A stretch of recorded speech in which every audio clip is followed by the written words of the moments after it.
Hello everyone, it's Karina with Karina Loves to Plan. Thank you for joining me in my little corner of the internet where I talk all things fountain pens, inks, and planners. But today we are talking about fountain pens. Try to sound all professional and then I flub all over my words. Yes, we're talking about the 3 maker pens that I purchased at the San Francisco Pen Show, and I will be recording all of those in my Hobonichi A5 notebook. And I have these stamps from Everyday Explorers Co. And I'll show you these. I'll link the shop in the description below, but it's the New Pen Day Everyday Explorers Co. collection, and it comes with all of these stamps. I'm not an affiliate for Everyday Explorers Co., but I always get asked where these stamps are from.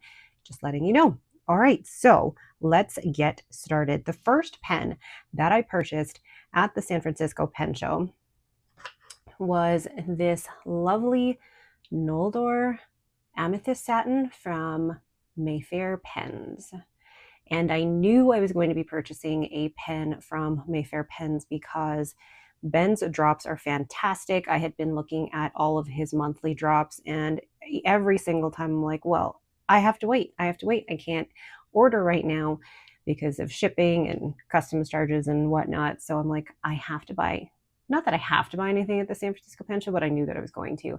But I love just the satin matte finish of this, but how you can see the chatoyance still of all of the colors within that resin. Like, look at that. And then combined with this resin here with the gold flecks from Pens by Pasquale. Really gorgeous pen. And let me show you the other models that I have. I think all the models that I have of Mayfair Pens are Noldor, except for, and I'm looking on my spreadsheet right now, except for the Tiffany with the sparkles. That one is a Vanyar model. But what I want to show you about this pen is that, got a little, that's from the stamp pad.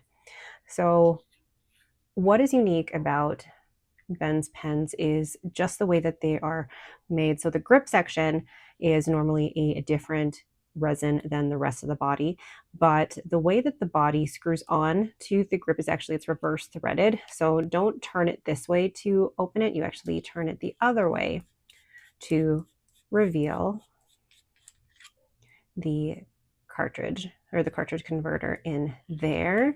Now you could certainly eyedropper this, and Mayfair Pens actually has different models that are eyedropper, for example, the Narya model, but I wouldn't want to stain the inside of this, and plus that is a ton of ink. That would be way too much ink for me. So just a reminder on that these are reverse threaded. What's also unique about these ones is just the way that the grip section is. So the way that Ben does the threads is normally that the threads for a cap are going to be up here between the grip section and the body. But the way that Ben does them for Mayfair Pens is actually the threads are right next to the nib. For a lot of people, that might actually be very uncomfortable because some people grip their pens very, very close to the nib like this. And then your fingers are right on the threads. And this could actually be quite sharp because when this is turned, it's actually going to be quite sharp because of how smooth that transition is from the cap to the grip.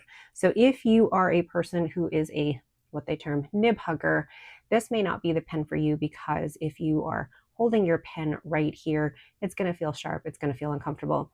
But if you hold your pens back here, it is actually very comfortable. I like the way that the pen or the grip section actually goes down that way, but also there's such a smooth transition between the grip section and the body, which makes it very, very comfortable for me indeed.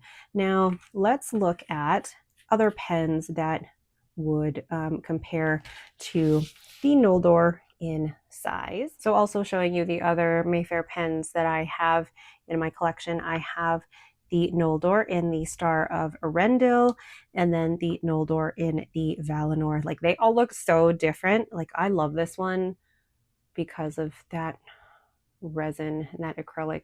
Beautiful. And then the one that's slightly different is the Tiffany with the blue sparkles.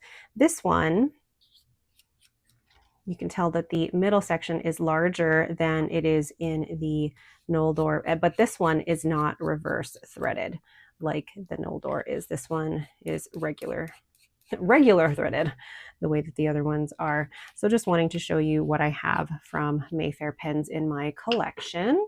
Now comparing to other pens I have in my collection, comparing it to an Esterbrook Esty, and we'll also compare it to a TWSBI Eco, compare it to a Leonardo Furore, and a Sailor Pro Gear. So you can see actually, I mean, it's not as long as an Esty or the Furore, but it's pretty up there in terms of size. And you can tell by the width of the body, it's actually the widest in terms of the width of the body. Now let's look at these uncapped. So you can see here the different sizes of the grip section.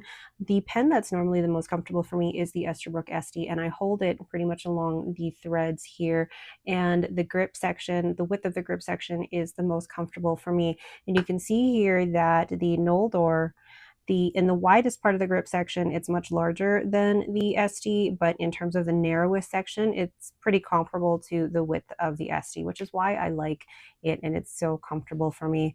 And then when it comes to the overall length, the TWSBI Eco is the longest when it is uncapped, but grip section for me is probably the most important, but also making sure that there isn't anything that would be obstructing or uncomfortable for this section of my finger, which is the perlicue, or this section of my hand. And with the material being the way that it is absolutely comfortable and it's not at all intrusive here. Now, as you can probably tell, this is not a pen that you can post, but I don't post my pens anyway, so that is not a big deal for me. So let's go ahead and quickly ink this up. And let's do our quick writing sample. So the brand is Mayfair Pens. And funny enough, the San Francisco Pen Show last year was the first Mayfair Pens, or the first time that I met Ben and the first time that I purchased a Mayfair Pens. And the model is Noldor. And all of the models are named after Lord of the Rings characters, places, things, etc. So the nib is, of course, an extra fine, and the color is amethyst, satin, and it is inked with tono and limbs amethyst. I mean, I had to, right? I love the resin of this pen, and the combination with the gold flakes from Pens by Pasquale is stunning. Now, the extra fine Jowo number 6 steel nib is actually very smooth and wet, just the way I like it. It is a very comfortable pen. Love it. So that was my first purchase of the San Francisco Pen Show. We have Mayfair Pens Noldor in amethyst satin, and it's going to roll away on me. Oops, leave it right there. The next pen I purchased from the San Francisco Pen Show was actually commission that I had done by Hines Pen. I saw this resin, which is called Heimdoll, at the Pacific Northwest Pen Show, but it was in a model that was a piston filler, but also just slightly too big for me. So I asked Jim of Hines Pen to create this in the Model K, which is my preferred model of all of the Hines pens, and he made this for me and sent this along with Francisco to the San Francisco Pen Show for me. So can we just admire the amount of shimmer? And I don't even think that the camera is picking all of this up. There's different saturations of the brown, and then you've got silver shimmer, and it's just such a stunning pen. It's not one that I thought I would go for, but I really love how unassuming it looks from far away, and then you bring it up close and you're like, bam, look at all those shimmers and sparkles. And then to top it all off, we have, and I need to confirm this, but I believe it's a copper nib to bring out the brown in that, and that's an extra fine Jowo number 6 nib, and it's also engraved with Hines Pen logo. Absolutely lovely. And this is also a cartridge converter. pen. Taking a second, but it's just stunning. And I love that it was Jim who turned this pen specifically for me because he knows I like the Model K, but also it just makes such a difference when you know the makers and you've created a relationship with them and you want to purchase from them, not just because, you know, they're a small business, but because that friendship that you've created with them, it's just, yeah, it's irreplaceable. Love that. All right, so let's compare this to other pens in my collection. So I do have other Hines pens in my collection. I have actually 3 others that are all in the Model K. First is Champagne at Midnight. I purchased this from the Pacific Northwest Pen Show last year, and I love this one. This one comes with just a rhodium plated extra fine nib, but it's stunning, so comfortable, great writer. Then at the Chicago Pen Show, I'd commissioned this one. This one is, I cannot remember. This one is Texas Orchid, and that one is also in a Model K, slightly shorter, but again, I love just the different swirls of that resin. And then I also have Purple Nurple. So I have my 3 Model Ks. This Model K looks like it's more rounded on the ends, but I absolutely love it just because like the overall width of the body and the grip section is very, very comfortable for me. So now comparing to other pens in my collection, I'll compare them to the same pens that I had compared my Mayfair pens to. So we've got the Esterbrook SD, TWSBI Eco, the Leonardo Furore, and the Sailor Pro Gear. So you can see that I have a preference in terms of the size of the pen. I like to go for a specific width, but also in terms of the grip section. The grip section for me is probably the most important.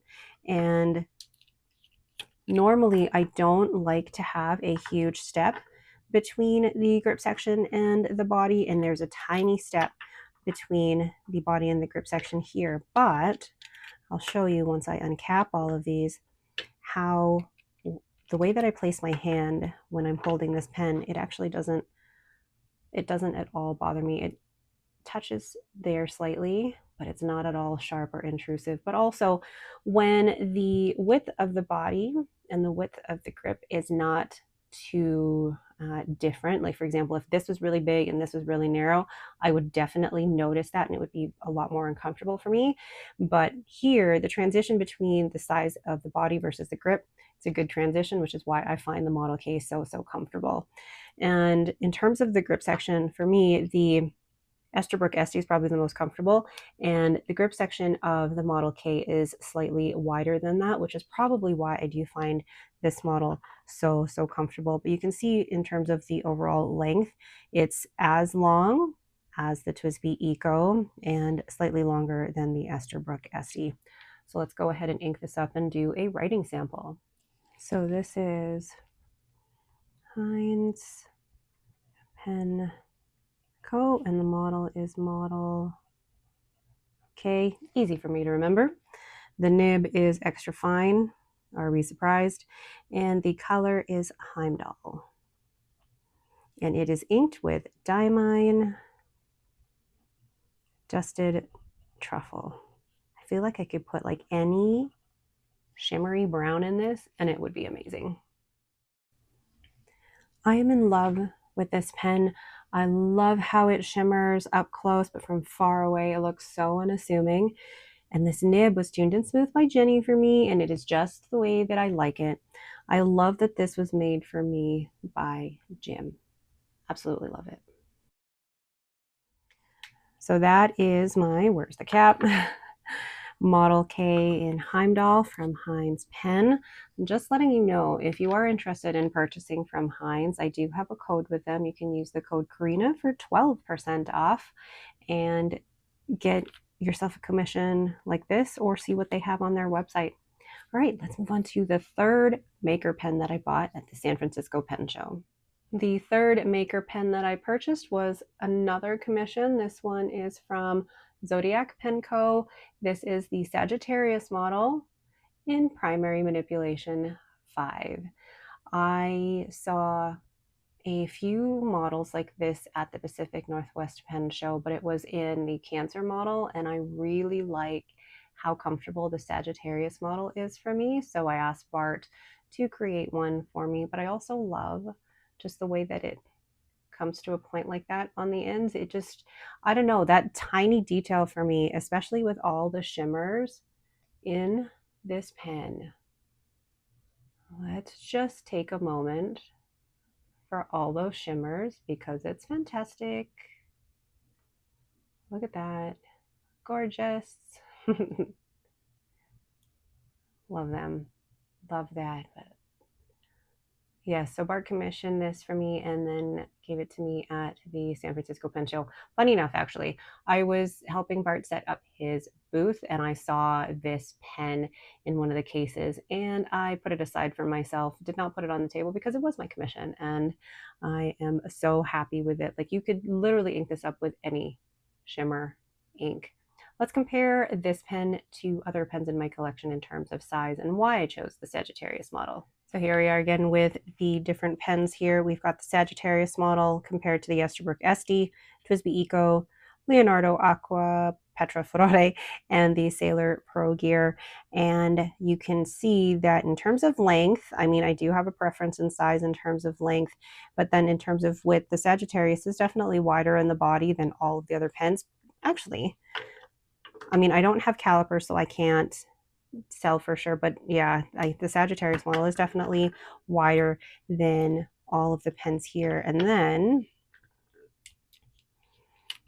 comparing this, and one thing I forgot to say is that this is a cartridge converter, although you could probably eyedropper that because there are no metal parts in here. It's all of the resin, so you could certainly eyedropper that, and it does come with a converter as well, and then your choice of Jovo number 6 steel nib. I chose an extra fine to go with that, but Bart also, when he's creating his pens, he uses the same grip section for all of the different models. So even if you have like a Cancer model, for example, the one that is probably one of his most popular models, still uses the same grip section, but the body is going to be different. I like the Sagittarius model because I prefer having less of a variation from the body to the grip, similar to the SD. For me, the SD is very comfortable because I don't feel like I have to grip the grip section tighter because the body is bigger. I don't know what it is with my brain and my hand that I can't handle that. Like, for example, the Bennu Euphoria, the body is so much bigger than the grip section, and that is so uncomfortable for me. But with these pens, there is a really good transition between the body and the grip section. The grip section is very comfortable. The threads are very smooth so that you actually hardly feel them when you're placing your fingers there in the way that I place my fingers. But also I like the little bit of concave here as well, which helps place my fingers there quite comfortably. So this is a very comfortable pen for me, slightly wider than the SD and definitely longer when uncapped, but a beautiful pen and very comfortable for me overall, which is why I like it. This one, and Bart made this hardly any turns, like not even a full turn, I think, to get the cap on and off. And I'm sure if you wanted to, yeah, you can post it, but again, it's not a very deep post, and I wouldn't want to post that anyway. Also, I forgot to mention that with the Model K, you can't actually post these either because of the size of the pen. So let's go ahead and do a quick sample with my new PM5. And if you're not familiar with what PM5 means, it means Primary Manipulation 5, and those are from Carolina Pen Company. There's different iterations of the primary manipulation, and basically means Jonathan has used the primary colors, and then 5 is the 5th version, and this one is just sparkles and shimmer galore. So let's do the writing sample. So the brand is Zodiac Penco. The model is Sagittarius. The nib is extra fine, of course, and the color is PM5 and is inked with Robert Oster Endless Pens. New Year, New Hue. Another lovely commission from Bart. Pen is comfortable in the hand, and this extra fine nib is a smooth writer. Now the shine and the gloss finish on this are fantastic, and I do have to say that the threads are very smooth. That's one thing you do have to watch out for with Maker pens. So that is my Sagittarius model in the Primary Manipulation 5. Just stunning, absolutely stunning piece of work from Bart of Zodiac. So those are my 3 Maker pen purchases from the San Francisco Pen Show. What I love about purchasing from Maker pens from makers at a pen show is the ability to actually speak with the maker and create relationships with them, and just to know the person behind the pen, know the person who made the pen. And that means absolutely the world to me. All right, but that is it for me. Thank you all so much for watching. If you have any questions, please leave them down below. Otherwise, don't forget to hit that like button and to subscribe. Thanks again, and have yourselves a great day.